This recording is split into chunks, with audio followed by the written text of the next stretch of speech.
ಮಳೆಗಾಲದಲ್ಲಿ ಎದುರಾಗುವ ಜೀವಹಾನಿ, ಮನೆಹಾನಿ ಸೇರಿದಂತೆ ಇತರೆ ಸಮಸ್ಯೆಗಳಾದಲ್ಲಿ ಸಂಬಂಧಿಸಿದ ಅಧಿಕಾರಿಗಳು ಮಾನವೀಯ ನೆಲೆಯ ಮೇಲೆ ಬಡ ಜನರಿಗೆ ತುರ್ತಾಗಿ ಸ್ಪಂದಿಸಬೇಕು. ಇಲ್ಲವಾದರೆ ನಿಮ್ಮ ವಿರುದ್ಧವೇ ಶಿಸ್ತು ಕ್ರಮ ಕೈಗೊಳ್ಳಲಾಗುವುದು ಎಂದು ಅಧಿಕಾರಿಗಳಿಗೆ ಜಿಲ್ಲಾ ಉಸ್ತುವಾರಿ ಸಚಿವ ಮಂಕಾಳು ವೈದ್ಯರು ಎಚ್ಚರಿಕೆ ನೀಡಿದರು.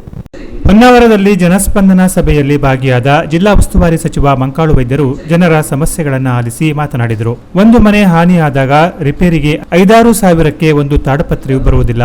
ಅಂತಹದರಲ್ಲಿ ನೀವು ಕೇವಲ 5-6 ಸಾವಿರ ಪರಿಹಾರ ನೀಡುವ ಹಾಗೆ ಮಾಡುತ್ತೀರಿ. ಇಂತಹದ್ದು ಮುಂದೆ ನಡೆಯಬಾರದು ಎಂದು ಸೂಚಿಸಿದರು. ಹಾನಿಯ ಅಂದಾಜು ವೆಚ್ಚ ನೀಡುವಾಗ ಅಧಿಕಾರಿಗಳು ಯಾವುದೇ ಕಿರಿಕಿರಿ ಮಾಡಿದಲ್ಲಿ ನನ್ನ ಗಮನಕ್ಕೆ ತನ್ನಿ. ಅಂತಹವರು ನಮ್ಮ ಜಿಲ್ಲೆಯಲ್ಲಿ ಕೆಲಸ ಮಾಡುವುದು ಬೇಡ ಎಂದು ಕಿಡಿಕಾರಿದರು. ತಾಲೂಕಾ ಗ್ರಾಮಾಡಳಿತಾಧಿಕಾರಿ ಸಂಘದ ಅಧ್ಯಕ್ಷೆ ವೈಭವಿ ಭಂಡಾರಿ ತಾಲೂಕಿನ ಹಲವೆಡೆ ಗ್ರಾಮ ಚಾವಡಿ ಕಟ್ಟಡಗಳು ದುಸ್ಥಿತಿಯಲ್ಲಿದೆ. ಇನ್ನು ಹಲವು ಗ್ರಾಮ ಪಂಚಾಯತ್ ಸಭಾಭವನದಲ್ಲಿ ಬಾಡಿಗೆ ಕಟ್ಟಡದಲ್ಲಿದೆ ಎನ್ನುವ ಮಾಹಿತಿಯನ್ನ ಸಚಿವರ ಗಮನಕ್ಕೆ ತಂದರು. ಸಂಪೂರ್ಣ ಶಿಥಿಲಾವಸ್ಥೆಯಲ್ಲಿರುವ ಕಚೇರಿಗಳಿಗೆ ಶೀಘ್ರವಾಗಿ 40 ಲಕ್ಷ ವೆಚ್ಚದಲ್ಲಿ ಕಟ್ಟಡ ಮಂಜೂರಿಯಾಗಲಿದೆ. ಕಂದಾಯ ಇಲಾಖೆ ಜಾಗ ಇರುವ ಸ್ಥಳಗಳಿಗೆ ಪ್ರಥಮ ಆದ್ಯತೆ ನೀಡಿ ನೂತನ ಕಟ್ಟಡ ನಿರ್ಮಿಸುವ ಭರವಸೆಯನ್ನ ಸಚಿವರು ನೀಡಿದರು. ಕಂದಾಯ ಇಲಾಖೆ ಜಾಗ ಇರದೆ ಜಾಗವನ್ನ ಹುಡುಕಿ ದಾಖಲೆ ಪ್ರತಿಯನ್ನ ಸಿದ್ಧವಾಗಿಟ್ಟುಕೊಳ್ಳುವಂತೆ ಇದೇ ವೇಳೆ ಸೂಚಿಸಿದರು.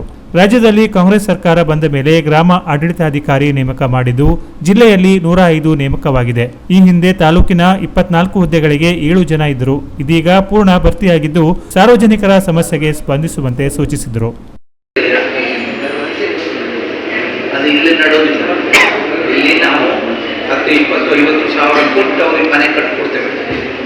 ನನ್ನ ಇಲಾಖೆಗೆ 10,000 ಮನೆ ಇದೆ. ನಾನು ಎಲ್ಲ MLAಗಳದ್ದು 25 ಮನೆ ಕೊಟ್ಬಿಟ್ಟಿದ್ದೆ.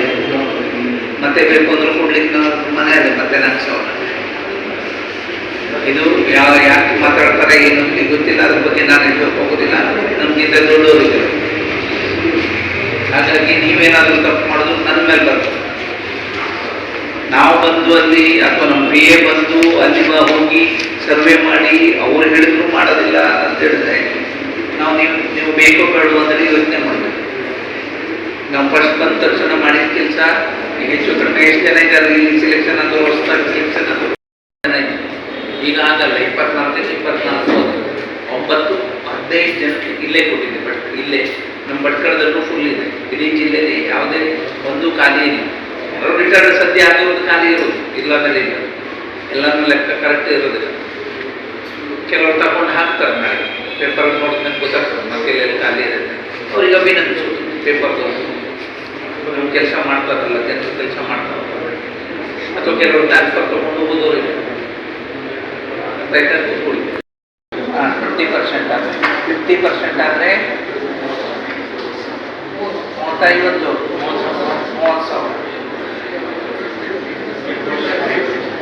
50ಇಂದ 75%ವರೆಗಾದರೆ 50,000. ಪೂರ್ತಿ ಆದರೆ 1,20,000. ಅದ್ರ ಜೊತೆಯಲ್ಲಿ ದೇವರಾಯ ನಿಗಮದಿಂದ ಒಂದು ಮನೆ 1.5 ಲಕ್ಷ ರೂಪಾಯಿ 1,20,000 ಇಲ್ಲಾಂದರೆ 120 ಪ್ಲಸ್ ಅಲ್ಲಿ ಏನು ಬಡ್ಜೆಟ್ NRET ಒಂದು 30,000 ಸಿಗ್ತದೆ. 31,000 1.5 ಲಕ್ಷ. ಇದು ಬಿಟ್ಟು 5 ಲಕ್ಷ ರೂಪಾಯಿ ಮನೆ ಅವರೆಲ್ಲ ಸುಳ್ಳು ಬಿಟ್ಟರೆ ಯಾರಿಗೂ ಬಂದದ್ದು ಇಲ್ಲ, ಏನೂ ಇಲ್ಲ. ಅದು ಕೆಲವರು ಬಿಲ್ ಆಗಲಿಲ್ಲ, ಅದೇನಾದ್ರು ಆಗ್ತಿದ್ರೆ ನೀವು ಮತ್ತೆ ಪುನಃ ಅದನ್ನು GPS ಮಾಡೋದಿರ್ತದೆ. ಅದು ಮತ್ತೆ ದೇವರ ನಿಗಮಕ್ಕೆ ನೀವು ಫಾರ್ವರ್ಡ್ ಮಾಡಿ ಅಲ್ಲಿಂದ ಹಣ ಕೊಡುವ ಸಿಸ್ಟಮ್ ಮಾಡಬೇಕು. ಇಲ್ಲಾಂದ್ರೆ ಹಣ ಬರೋದಿಲ್ಲ. ಅವರಿಗೆ ನಾವು 24 ಗಂಟೆಗಳಿಗೆ ಹಣ ಅವರ ಅಕೌಂಟಿಗೆ ಕೊಡಬೇಕು ಅಂತೇಳಿ ನಿಮ್ಮ ಸರ್ಕಾರದ ಆದೇಶ, ನಿಮ್ಮ ಇಲಾಖೆ ಆದೇಶ, ಇಲಾಖೆ ಮುಖ್ಯಸ್ಥರ ಆದೇಶ, ನಾವು ಸಹ ನಿಮ್ಮ ಹಾಗೆ ಹೇಳ್ತೇವೆ. ಈಶ್ವರು ಸಹ ಅದರಲ್ಲೇನಾದರೂ ವ್ಯತ್ಯಾಸ ಇದೆಯಾ? ಈಗೂ ನಾವು ಮೊದಲೇ ಈಶ್ವರ್ ಹೋಗ್ತಿತ್ತು, ಅಲ್ಲಿಂದ ಅಲ್ಲಿ ಇನ್ಸ್ಪೆಕ್ಟರ್ ಹಾಕ್ಬೇಕಿತ್ತು ಅಥವಾ ಅಲ್ಲಿ ಸ್ಕೂಟೇ ಹಾಕ್ಬೇಕಿತ್ತು. ಇಲ್ಲಾಂದರೆ ಏನು ಅವರದ್ದು ಅಲ್ಲಿಂದ ಹಣ ಬರ್ತಿತ್ತು. ಈಗ ಅಲ್ಲಿ ಇನ್ಸ್ಪೆಕ್ಟರ್ ತಹಸೀಲ್ದಾರರು ಸಹ ನಾವು ಎಷ್ಟು ಬೇಕು ಅಷ್ಟು ಹಣ ಇಟ್ಟಿದ್ದೀವಿ. FD system ಮಾಡಿಟ್ಟಿದ್ದೀವಿ. 25 ಲಕ್ಷಕ್ಕಿಂತ ಕೆಳಗೋಯ್ತು ಅಂದರೆ 24 ಲಕ್ಷ ಉಳಿತು ಅಂದರೆ ಮತ್ತೆ ಪುನಃ 25ರಿಂದ 50 ಲಕ್ಷ ರೂಪಾಯಿ ನಿಮ್ಮ ಅಕೌಂಟಿಗೆ ಜಮಾ ಮಾಡಿರ್ತಾರೆ. ಈಗ 67 ಲಕ್ಷ ರೂಪಾಯಿ ಇದೆ. ಗೈಡ್ಲೈನ್ಸ್ ಇದೆ.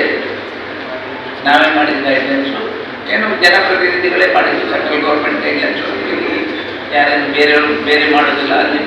ಅಲ್ಲಿ ಜನಪ್ರತಿನಿಧಿಗಳೇ ಮಾಡಿದ್ದು, ಇಲ್ಲೂ ಜನಪ್ರತಿನಿಧಿಗಳೇ ಮಾಡಿದ್ದು. ನಾವು ಒಂದು ಮತ್ತೆ ಅದರ ಮೇಲೆ ಸೆಂಟ್ರಲ್ ಗೌರ್ಮೆಂಟ್ ಗೈಡ್ಲೈನ್ಸ್ ಜೊತೆಯಲ್ಲಿ ನಮ್ಮದು ನೆಟ್ ಹಂಚಿ ಕಳಿಸ್ತೀವಿ. ಗೊತ್ತಿದೆಯಾ? ಎಷ್ಟು ಜನ ಗೊತ್ತಿದೆ? ಈ ಸಂದರ್ಭದಲ್ಲಿ ಹೊನ್ನಾವರ ತಾಲೂಕಿನ 13 ಗ್ರಾಮ ಆಡಳಿತಾಧಿಕಾರಿಗಳಿಗೆ ಸಚಿವ ಮಂಕಾಳು ವೈದ್ಯ ಲ್ಯಾಪ್ಟಾಪ್ ವಿತರಿಸಿದರು. ಈ ಸಂದರ್ಭದಲ್ಲಿ ಗ್ರಾಮ ಲೆಕ್ಕಾಧಿಕಾರಿಗಳ ಸಂಘದ ವತಿಯಿಂದ ಸಚಿವರನ್ನ ಸನ್ಮಾನಿಸಲಾಯಿತು. ಜನಸ್ಪಂದನ ಸಭೆಯಲ್ಲಿ ತಹಶೀಲ್ದಾರ್ ಪ್ರವೀಣ್ ಕರಾಂಡೆ, ಗ್ರೇಡ್ 2 ತಹಶೀಲ್ದಾರ್ ಉಷಾ ಪಾವಸ್ಕರ್, ಗ್ಯಾರಂಟಿ ಯೋಜನೆಯ ತಾಲೂಕು ಅಧ್ಯಕ್ಷ ಅಣ್ಣಪ್ಪ ನಾಯ್ಕ್, ಮಂಕಿ ಬ್ಲಾಕ್ ಕಾಂಗ್ರೆಸ್ ಅಧ್ಯಕ್ಷ ಗೋವಿಂದ ನಾಯ್ಕ್, ತಾಲೂಕಿನ ವಿವಿಧ ಗ್ರಾಮ ಆಡಳಿತಾಧಿಕಾರಿಗಳು, ಕಂದಾಯ ಇಲಾಖೆಯ ಅಧಿಕಾರಿಗಳು ಉಪಸ್ಥಿತರಿದ್ದರು. Canara plus news, Honnavar.